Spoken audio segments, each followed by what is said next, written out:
காலை நேர பிரதான செய்திகளின் ஊடாக நர்மதா சிறில் முதலில் தலைப்பு செய்திகள். சாதாரண தர பரீட்சைக்கு தோற்றியவர்களுக்கு வெளியான அறிவிப்பு.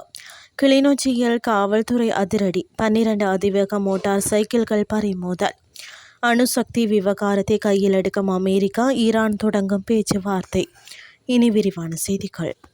2025-2026 ஆண்டு சாதாரண தர பரீட்சைக்கு தோற்றியவர்களுக்கான பரீட்சை சான்றிதழ்கள் இணைய வழியில் மட்டுமே வழங்கப்படும் என தெரிவிக்கப்பட்டுள்ளது.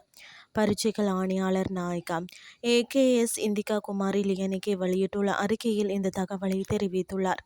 சான்றிதழ்களை பெறுவதற்காக பரீட்சைகள் திணைக்களத்திற்கு நேரில் செல்வதை தவிர்க்குமாறு பரீட்சார்த்திகளுக்கு அறிவுறுத்தப்பட்டுள்ளது. மேலும் இணைய வழியில் விண்ணப்பித்து சான்றிதழை தபால் மூலம் வீடுகளுக்கு பெற்றுக்கொள்ளலாம் என்றும் தெரிவிக்கப்பட்டுள்ளது.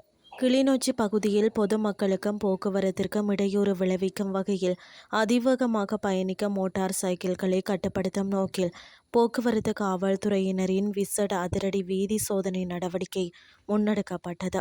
வீதி விபத்துகளை தடுப்பதையும் பாதசாரிகள் மற்றும் ஏனைய வாகன சாரதிகளின் பாதுகாப்பை உறுதிப்படுத்துவதையும் நோக்கமாக கொண்டு 23-24 இந்த அதிரடி சோதனைகள் நடத்தப்பட்டன. இவ்வீதி சோதனையின் போது பல்வேறு போக்குவரத்து விதிமீறல்களில் ஈடுபட்ட 12 அதிவேக சொகுசு மோட்டார் சைக்கிள்கள் காவல்துறையினரால் சட்ட நடவடிக்கைக்கு உட்படுத்தப்பட்டுள்ளன. வீதியில் செல்லும் பயணிகளுக்கு ஆபத்தை விளைவிக்கும் வகையில் வாகன இலக்க தகடுகள் எதுவும் பொருத்தப்படாமல் இயக்கப்பட்டமை, மோட்டார் சைக்கிள்களுக்கு உரிய முறையான சட்டப்பூர்வ ஆவணங்களின்றி செலுத்தப்பட்டமை, தகுந்த சாரதி அனுமதி பத்திரம் இல்லாத நபர்களால் இவை ஓட்டி வரப்பட்டமை ஆகிய காரணங்களால் இந்த மோட்டார் சைக்கிள்கள் சட்ட நடவடிக்கைக்கு உட்படுத்தப்பட்டுள்ளன. பொதுமக்களின் பாதுகாப்பிற்கு அச்சுறுத்தல் ஏற்படுத்தும் வகையில் போக்குவரத்து விதிகளுக்கு முரணாகவும் செயற்படும் வாகன சாரதிகளுக்கு எதிராக இனிவரும் நாட்களிலும் இத்தகைய கடுமையான சட்ட நடவடிக்கைகள் தொடரும் என கிளிநொச்சி போக்குவரத்து காவல்துறையினர் தெரிவித்துள்ளனர். இனி வெளிநாட்டு செய்திகள். அமெரிக்கா மற்றும் ஈரான் ஆகிய இரு நாடுகளின் தொழில்நுட்ப குழுக்கள் மற்றும் கீழ்மட்ட ராஜதந்திரிகள் வரும் ஜூன் 29 மற்றும் 30 ஆகிய திகதிகளில் சுவிட்சர்லாந்தில் மீண்டும் சந்தித்து பேச்சுவார்த்தை நடத்தவுள்ளதாக தெரிவிக்கப்பட்டுள்ளது.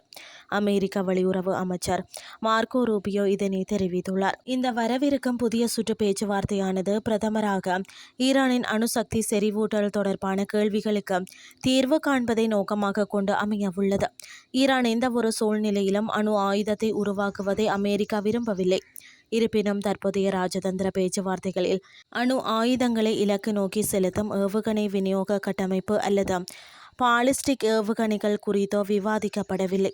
ஏனெனில் ஏற்கனவே மேற்கொள்ளப்பட்ட இராணுவ நடவடிக்கைகள் ஈரானின் ஏவுகணை திறனை போதுமான அளவு வீழ்த்த பலவீனப்படுத்தியுள்ளதாக அமெரிக்கா நம்புகிறது.